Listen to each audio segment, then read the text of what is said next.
Welcome to another episode of the podcast. Dr. Thomas Hemingway here. Make sure you subscribe and hit that notification bell so you never miss out. Welcome, guys. Hope you're doing well and amazing. The summer is here. It's beautiful outside. I hope it's beautiful wherever you are. I'm so pumped to be here with you another week, another show, another podcast. And this one's going to be kind of fun. It's going to be a little bit out of the ordinary from my usual super deeply researched stuff. This is more about some fun-filled, practical steps that literally will take you into an amazing summer, because we know summer is almost here. It's literally a couple weeks away, guys. So if you thought summer was here yet, we're actually exactly 2 weeks out from summer.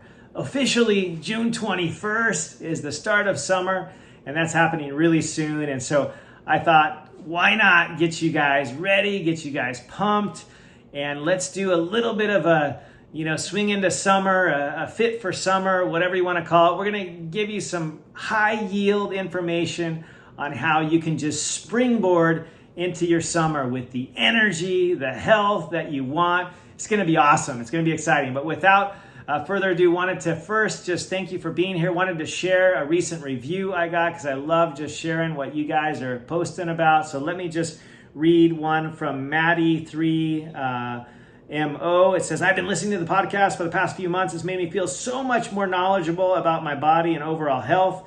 I've learned more from listening to Dr. Hemingway's advice and expertise paired with the medical research than from many years of trying to find out other sources of information. This podcast has helped me make some necessary changes and supportive ones in my diet and lifestyle. It's the perfect mix of research and experience-backed advice paired with simple tips for how to make healthy living a reality. I recommend this for anybody who wants to know more about how to live a sustainably healthy life. It's easier than you think. 5-star review. I couldn't agree more, Maddie. Thank you so much for sharing that review on Apple Podcasts. If you haven't done so already, super easy to do. Or if you're on YouTube, please press the like button.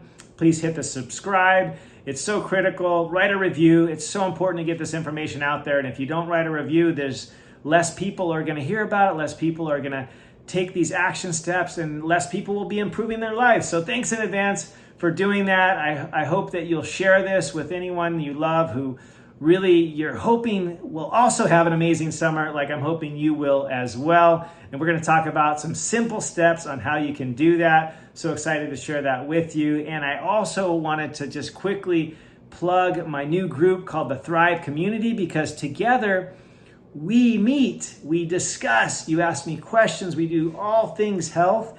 And this month is super exciting. We just had a Zoom over the weekend on cholesterol and fat, and how we can optimize the healthy cholesterol, healthy fat, what we should be avoiding, how we can optimize our life. So in the Thrive Community, it's such a magical place to be because we talk about all things health with you together. There's both Zoom calls, there's live chats, there's all kinds of trainings that I put up in there. So I hope you'll join me in the Thrive Community. The links are in the show notes or on my profile on Instagram, which is at Dr. Thomas Hemingway, and you can reach out to me there, or my new website, thomashemingway.com. So hope you'll reach out to me there. So exciting. For today, we're going to get into how we can get fit for summer. And one of the first ways is what I'm about to do right now, just simple hydration. So critical, and in these summer months, it gets so much warmer. And guys, I'm in Hawaii, and it can be hot. I was literally my wife was on a podcast earlier this morning. She had the bedroom with the windows all closed so it wouldn't be too noisy, and it was so hot in there. I actually moved to a different room that's a little bit cooler, so I'm not sweating too bad in front of you guys. But hydration is so critical. It's so key, and it'll not only help you swing into summer, but it'll help you on each and every day of your life. It is so critical. It's so simple. I did a whole podcast on hydration, and literally it can be that easy. It's one of the easiest things you can do, and it's free. All you need is some water. It can come right out of the tap. Hopefully you know the source of your water and what kind of quality it is. but you should be drinking at a baseline roughly 1 ounce per kilo of body weight. Translation for all of us non-kilo speaking folks, it's basically about half of your body weight in pounds in water as a baseline. Most of us will need more than this, especially right now in the summer months. I'm hydrating much more than that. I shoot for approximately 100 ounces of water or liquid per day. And I throw in, this is an electrolyte beverage here that I throw in as well. And so I do a mix of an electrolyte beverage as well as just pure water, especially in the summer because I'm sweating something fierce over here. You can't tell, I got my white shirt on and it's, I'm not glowing yet with my forehead, but it may be soon. But hydration is so critical because if you literally get as little as 1% dehydrated, you can lose not only your athletic performance and expertise and sort of the ability to perform your best, but also mentally, your mental sharpness, your mental acuity, your ability to remember things, to be able to establish new connections, new memory, that can diminish significantly with as little as 1 to 2% dehydration. It's so interesting. There's been studies of both men and women, and that magic number is about 1.4 to 1.6% dehydration can really spike the curve to where your mental capacities and athletic performance abilities really start to diminish fairly rapidly. And of course, it all gets worse if you get even more dehydrated than this. So hydration is so key. It's so critical, not only for your brain function, but for your muscle and body function, but also, believe it or not, for your mood and energy. Like, how many of us want to go through the day and just feel like we're in that slump? Well, I'm telling you, in Hawaii right now, when it's really hot outside, I just told my wife, like, it makes you just want to kind of sit and chill because it's just so stinking hot. Like, let me know if you guys deal with that at all in the summer, with there's just extreme heat and you just feel devoid of energy. That's pretty normal, but one thing that can quickly change that around is just good, appropriate, proper, and sufficient hydration. So start with that backbone of about half of your body weight in pounds per day. So for me, 150 pounds, I start with about 75 ounces of water or other fluids. You can include water-based fluids. Like, this is an electrolyte beverage that I have in addition to just drinking water. Other sources of liquid like alcohol or soda, I don't really count those because a lot of times those are not really the best for hydration, and they can dehydrate you. Alcohol can dehydrate you. Too much caffeine can dehydrate you. And sugary drinks are not the best hydration either. We'll get into that a little bit more down the list, but proper hydration, which just start with plain water. So easy. Our bodies are literally 70+% water. Our brains, our hearts, everything, we're composed primarily of water. That's what the cells are primarily made of. And we want to keep them hydrated. We want to keep them working at optimal efficiency. And the best way to do this is just have some kind of a receptacle, some kind of a glass or bottle, and just be able to sip on that all day long. One of my favorite things about attending, I've attended some Tony Robbins events, is he always mentions, okay, take a sip of water, get some energy in your chair or standing or whatever. And he's always reminding us to sip on that water. And I couldn't agree more. It's so critical to stay hydrated all through the day, not just in the beginning of the day, which is actually how I start. I actually roll out of bed. I try to drink 16 to 18 ounces of water right off the bat because that actually kind of wakes me up, gives me a little boost, gives me the clarity. I mean, overnight, what's happening? I mean, literally, we're getting dehydrated even in our sleep. And we don't think about this because we may not be sweating a bunch, but we're not drinking anything, right? Hopefully it's 7 or 8 hours that we're not drinking anything because we're asleep. And so we naturally wake up a little bit on the dehydrated side. And if we were to just do that one simple thing, big glass of water in the morning and then be sipping water all throughout the day, you will find amazing, significant, powerful results in this one simple thing. So hydration is so key. If you want to get a a little bit more on that, please listen to my podcast on hydration and electrolytes. If you want to know more about what I actually drink, I do drink an electrolyte beverage. Please feel free to message me on Instagram at Dr. Thomas Hemingway, Dr. Thomas Hemingway, or just go to my website, which is thomashemingway.com. So that's number one, drink more water. So important in the summer. Number two, and I hope we can all do this one as well, just get a little bit more sleep. Try to optimize your sleep. Try to shoot for 7 to 8 hours of sleep to really swing into summer with that added energy, that added just ability to rejuvenate and refresh, right? We all want to be refreshed for our next big thing. I want to be refreshed each and every morning when I wake up. And so if I'm getting up at the so-called butt crack of dawn to go surfing at 5 a.m., I'm going to try to get to bed, by 9 or 10 so I can get, roughly 8 hours of sleep. If I can get to bed at 9, I can log in 8 hours before 5 a.m. It's amazing. I love to do that, and I'm actually looking forward to doing that super early tomorrow. There's supposed to be a little bit of swell happening, and so we got to get our sleep. And it's not just the hour quota, right? I recommend people shoot for about 6 to 8 hours and then just find what works for them. Everybody's a little bit different, but somewhere around the 7, 8 hour mark is pretty common for most of us.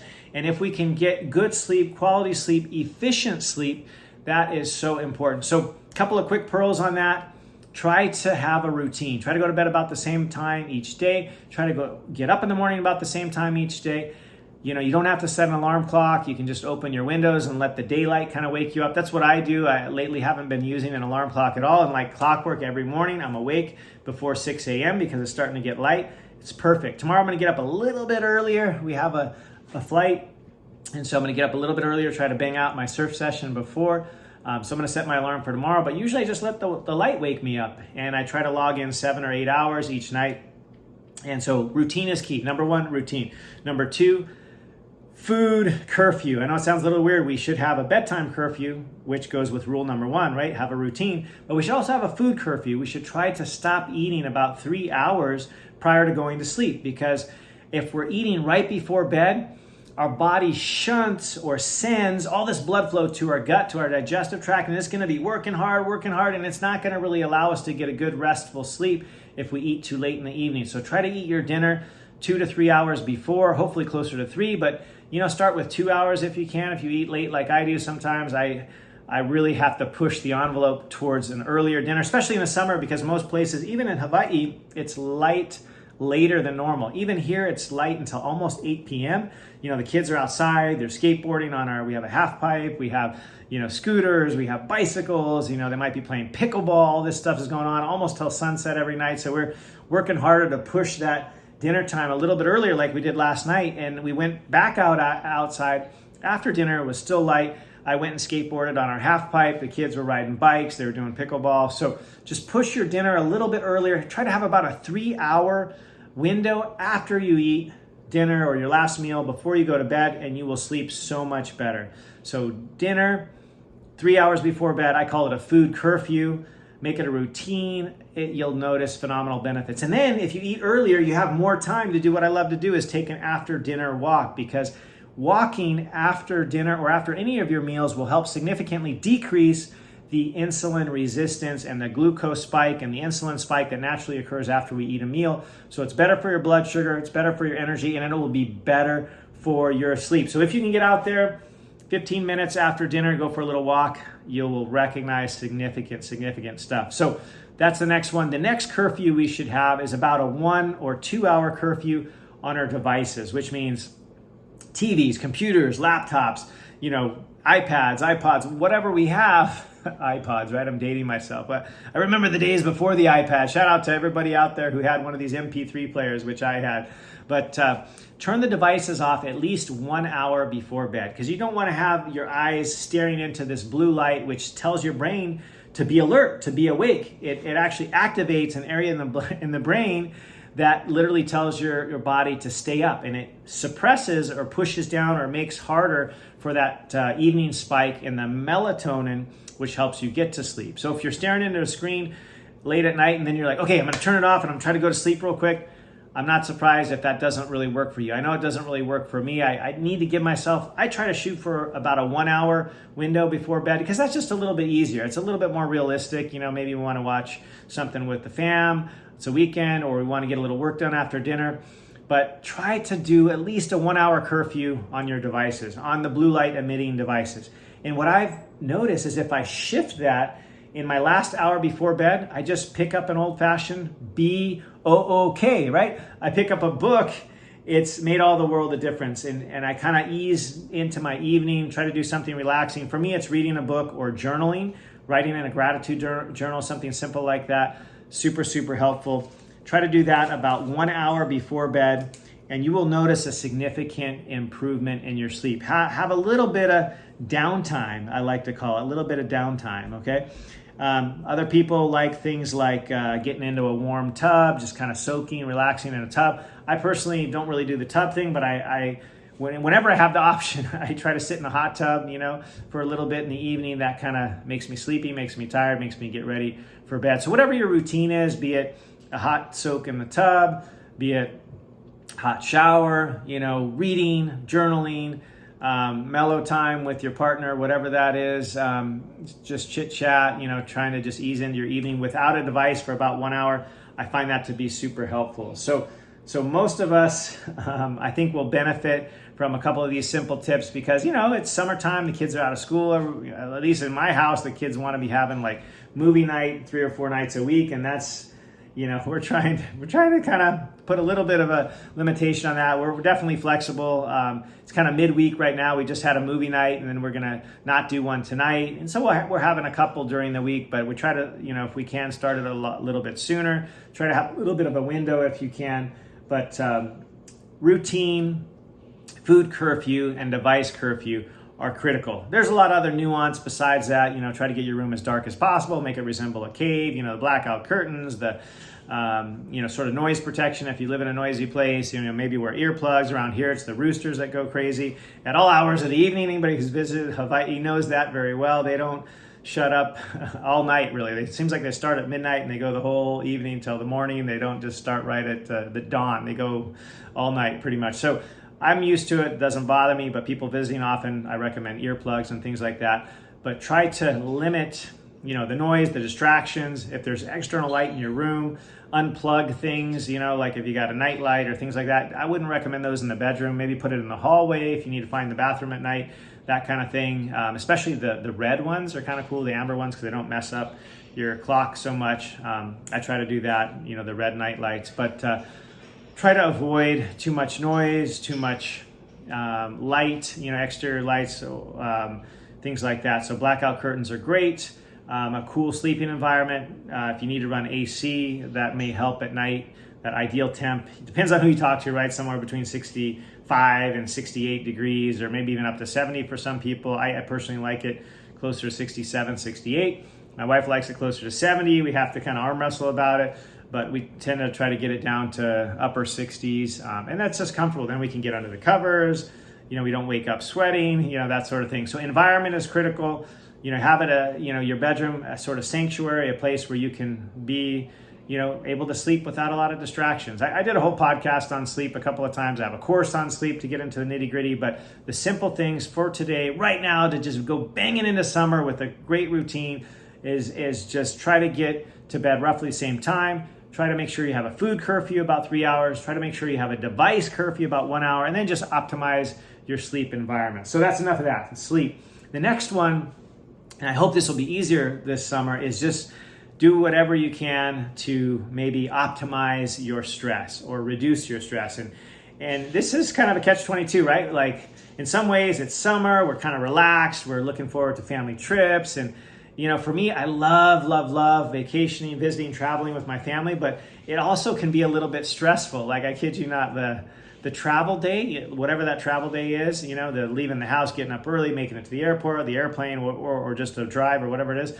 like that day stresses me out. Like once we get there, I feel like I can kind of unwind and whatever, but I just don't like travel days that much. And it's a stressor for me, just missing flights, things like that. 6 kids, 8 of us in tow going around. It's challenging, but generally the summer is a time where hopefully we can kind of relax a little bit. The kids are out of school.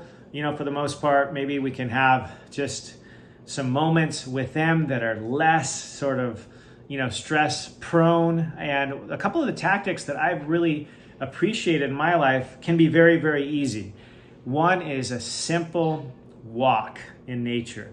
This can be anywhere. It doesn't have to be anywhere fancy. You don't have to go to a park. You don't have to get on a trail. Like literally just get outside every day for a couple of minutes, breathe some fresh air, go for a quick walk. Like for me, mind blowing how well that works. Try to do more walks this summer and incorporate some of your favorite people. Maybe it's a partner, maybe it's a kid, maybe you rotate between the kids. And like this time that you go for a little walk, not only can it be stress relieving and just fun loving to be around people and have chit chats and stuff, but it is really awesome for this thing right here, the thing between our ears, the mental health.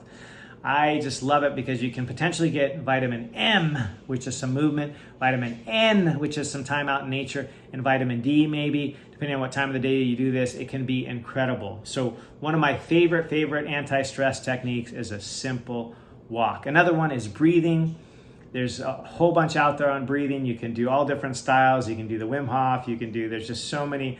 I explain a lot of these in my stress course, so I don't want to take too much time now, but breathing, literally take 1 minute every hour and just do some relaxed, deep breaths, right? There's all different techniques. Find out which one works for you, but literally just take 1 minute every hour or every couple of hours and just do some eyes closed, deep breathing, a little bit of whatever you want to call it, meditation, mindfulness, but it doesn't have to be 30 minutes of it. You can just do it for 1 minute at a time, and I find that to be helpful. It works for me. So optimizing your stress this summer through simple techniques.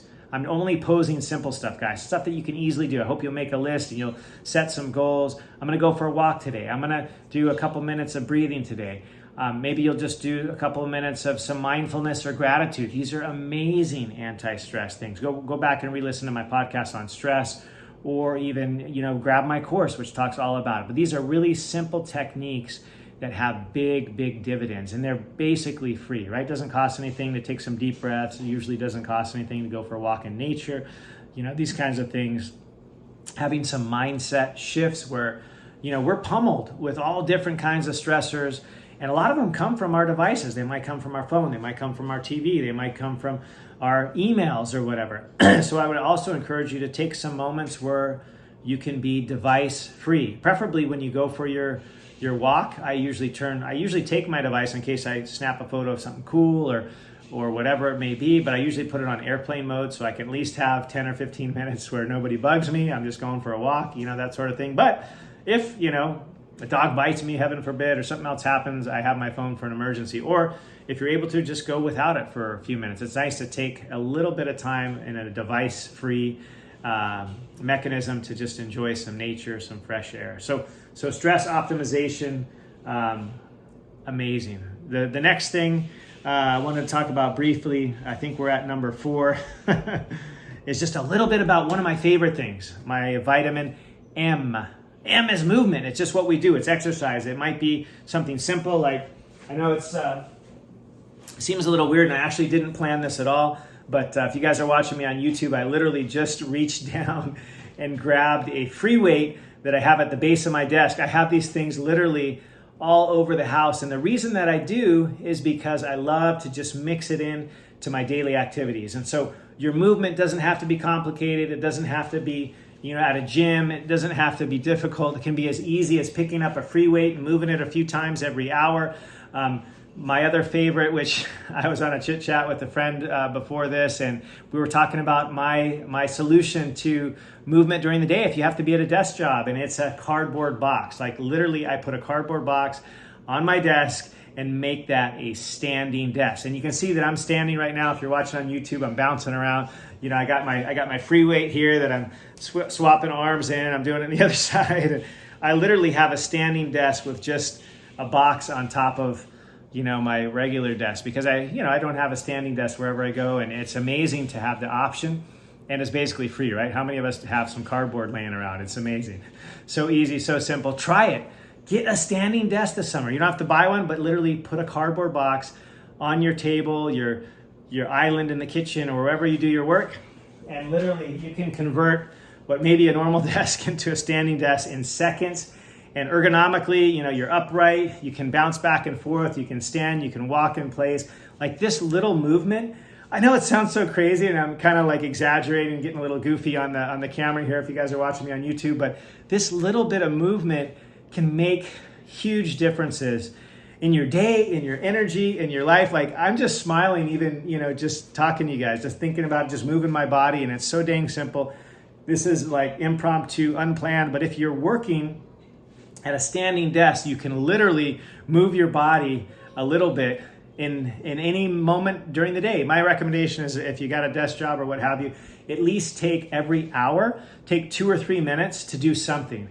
Maybe it's go for a walk around the office, maybe it's go outside, go up and down the stairs, whatever that is. Grab your free weight like I was doing that's at the base of my desk and do that for a few minutes. Just do something to move your body every hour, because I know it's kind of trite and it's been overused, but sitting is really kind of the new smoking, and it may be cancer provoking. It is literally one of these risk factors that no matter what data set you look at, the more somebody sits during the course of the day, literally your risk for disease goes up. And I'm making a little up sign here on the video, but it literally is directly correlated. That's one of those things from math and physics that it's a 1-to-1 relationship. The more you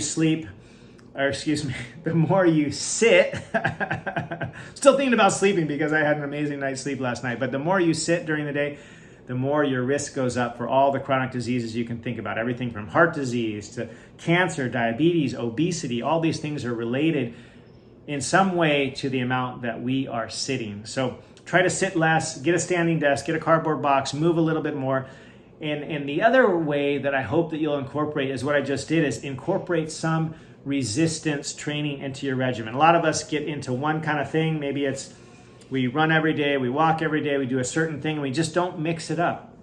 Guys, our body, just like our mind, and for me, my belly too, we crave diversity. We crave, difference in different foods and different activities and different things. So I would encourage you this summer, choose one thing or even a couple and just try some different activities. Maybe it's you're gonna grab one of these $75 pickleball nets, that you can grab for pretty inexpensive, and you're going to play it in your driveway with your kids or your neighbor or your spouse or friend or whatever. Just do a different movement this summer in some way. Maybe if you like to run, maybe mix it up and just do a combination of a run some days, and then on another day do a walk and bring some weights with you, or do a walk and then every if you're doing intervals or something, you do 3 minutes of walking, then 1 minute of sprinting, and just kind of mix it up a little bit. Your body craves the diversity, and it can be super, super simple. Guys, I did a whole course on movement or exercise, but it doesn't have to be difficult. In that course, I detail out how simple these things can be, and I write about it in the book as well. But an activity so simple that we have been doing for millennia, being bipeds, right? Walking upright on 2 feet. That simple activity of walking is the opposite of sitting. So if sitting increases the risk of all disease, as we start walking, all these diseases potentially go down. It's so awesome. It's such a simple movement. It's not challenging. It's not difficult. And besides the obvious health benefits that I just mentioned, as far as decrease in all these different diseases, you just feel better, right? I know it's counterintuitive. You feel more energized, right? If you're gonna go for a walk outside, maybe even do some sprints in there. After you've done your activity. For me, if I just do my weights while I'm standing here and talking to you, I feel more awake, more pumped, more energized after I do that movement. It's so simple. It seems to be against the law of thermodynamics, but it's actually not, because as you do these activities, you're actually energizing your body, your cells, everything, the transmissions of the neurohumoral system, the nerve impulses, all that is kind of revved up, and then literally you have more energy. You're making more energy through this process that happens in the mitochondria, making these energy, energy currency called the ATP, the adenosine triphosphate. The more you do, the better you get at it, and more energy you'll have. I know it's super counterintuitive, but it works. Go out for a walk and tell me you don't feel better afterwards. I mean, it's amazing. Get some fresh air. It also improves your cognition, your ability to sleep better, and just your mental sharpness, clarity at work. So as I mentioned, if you got a regular desk job, you got to tell your boss, hey, I'm going to be even more productive if I take 5 minutes every hour and I just leave the office, go for a walk around the building or a walk around the office, up and down the stairs, whatever that is. Take 5 minutes every hour.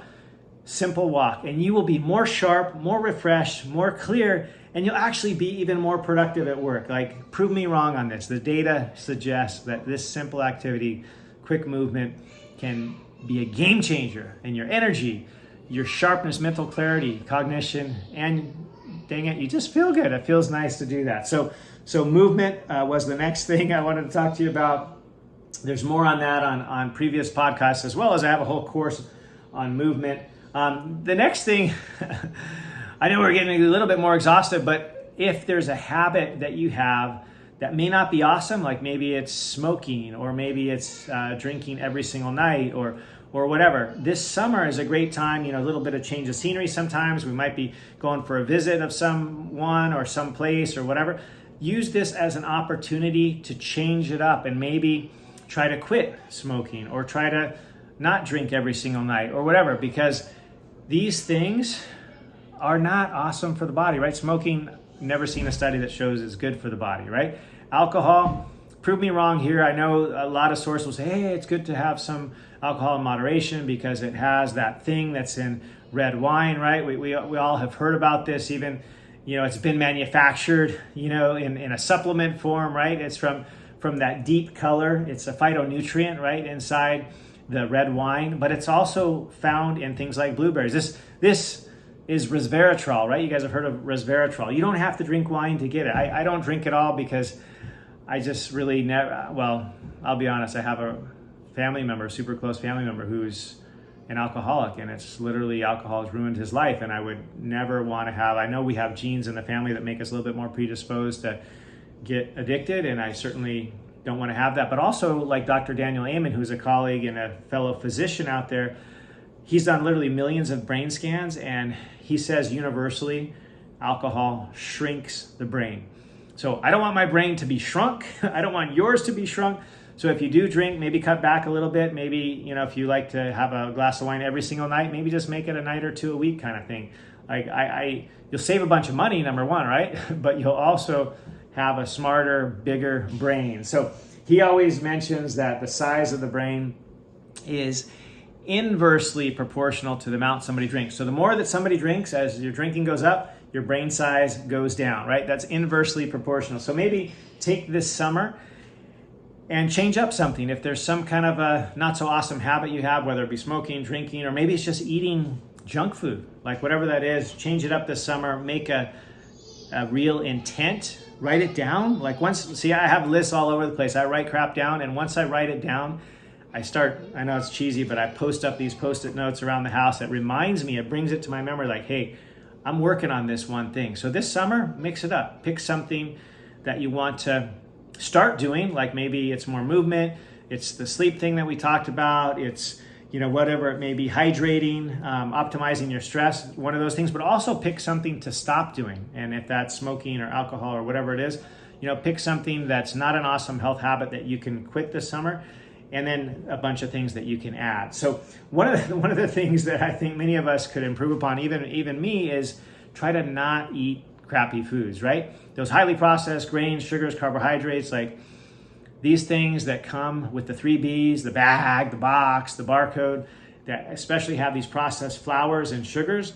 Like this summer, maybe, I know it might be a little bit hard, but say you're going to a barbecue and you're supposed to bring hot dogs or something. Well, instead of buying just whatever's the cheapest hot dog out there, like buy the Teton Waters Ranch grass-fed uncured hot dogs, or a similar version. I personally like these because they're available. They're at Costco. I can find them. I know the quality's good. I've actually, not directly, but spoken to other people who have talked with the CEO of the company, and it's solid. It's a ranch up in the Teton Range up in Wyoming. It's a regenerative farm, well-sourced meat, this kind of stuff. So I trust the product. It is a grass-fed and finished. Doesn't have nitrates or nitrites. Simple ingredients. So that's the hot dog I buy, Teton Waters Ranch. I don't get anything from them, but I like to share because that's what I personally use.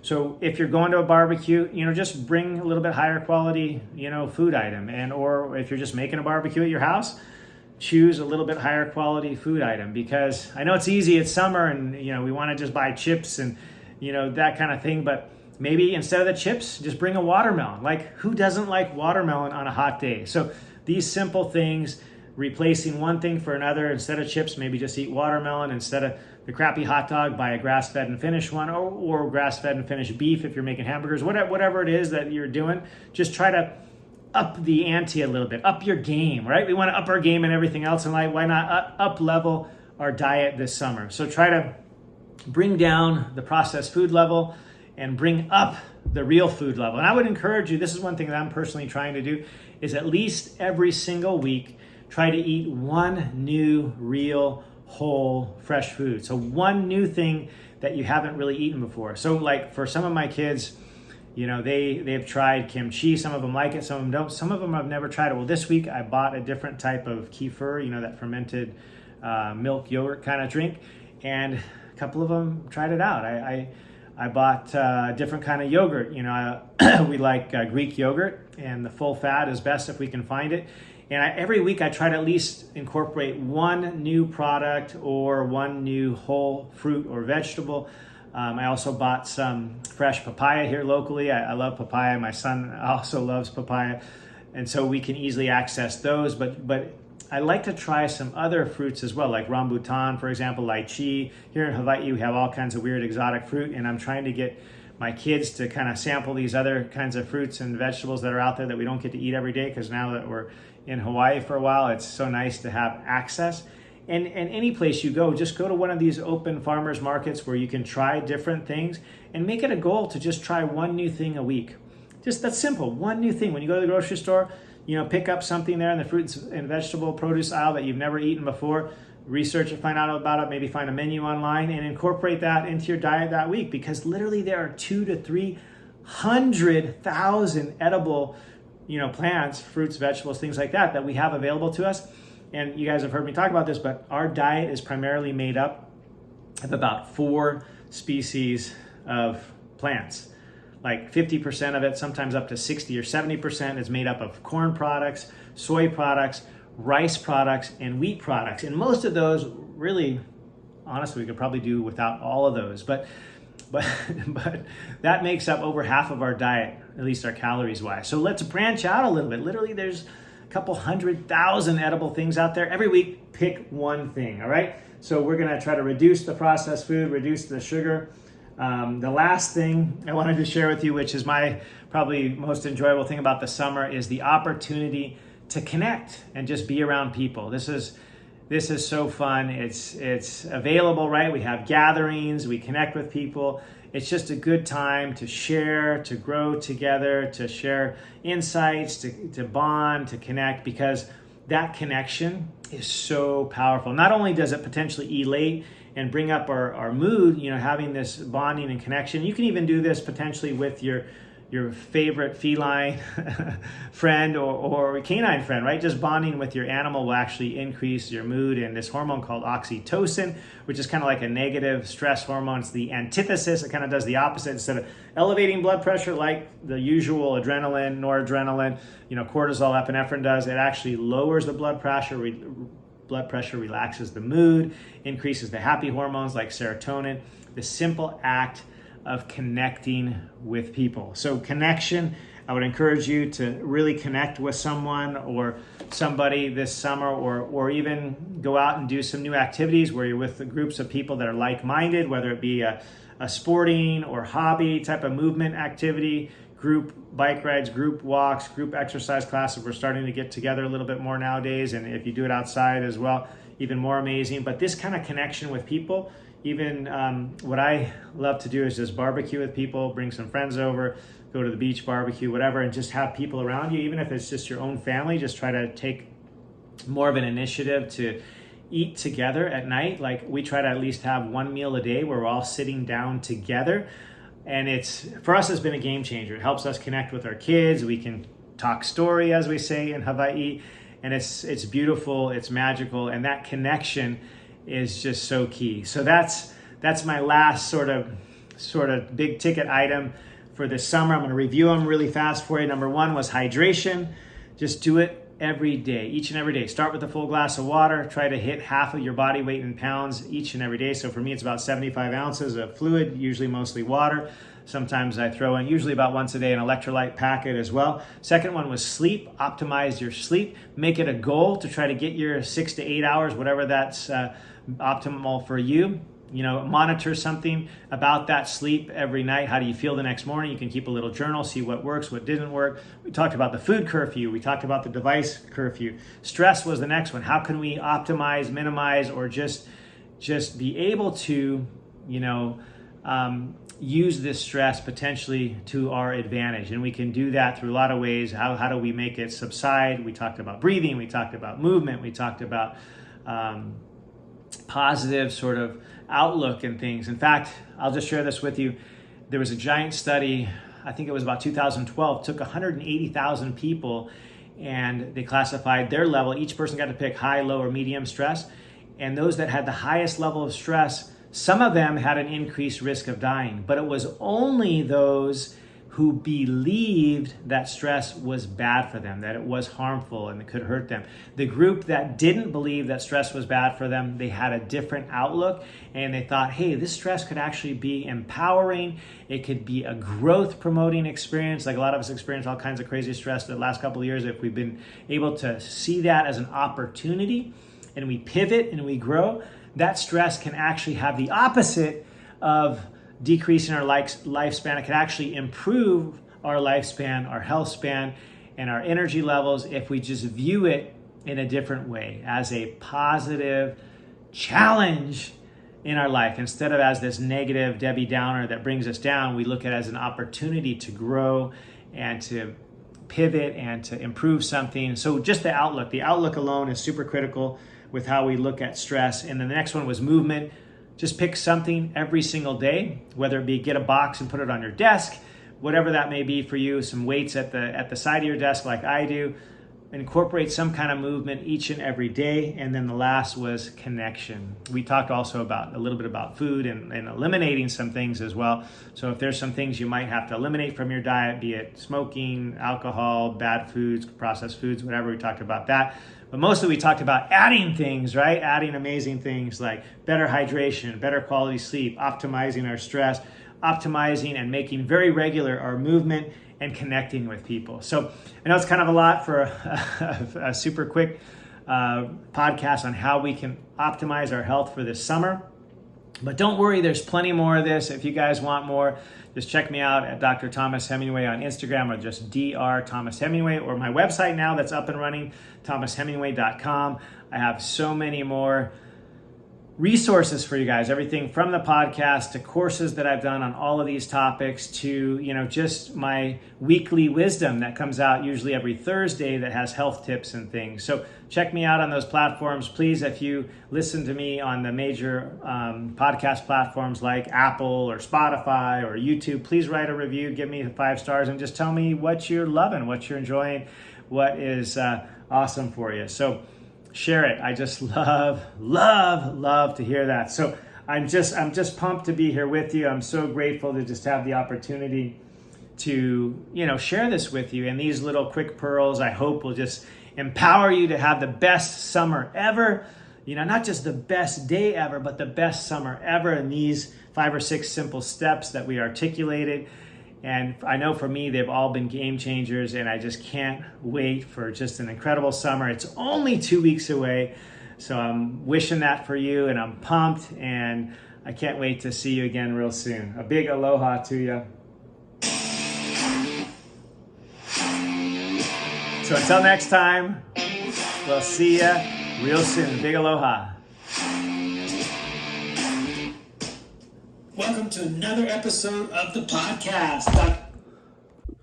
I hope you enjoyed this episode of the podcast. Please make sure you hit the subscribe button and the notification bell so you never miss out on any future episode. And I'd love to hear your comments and feedback. If there's any topic you'd love to hear about, you're dying to know, burning questions, please comment below and let me know what future topics are of interest to you.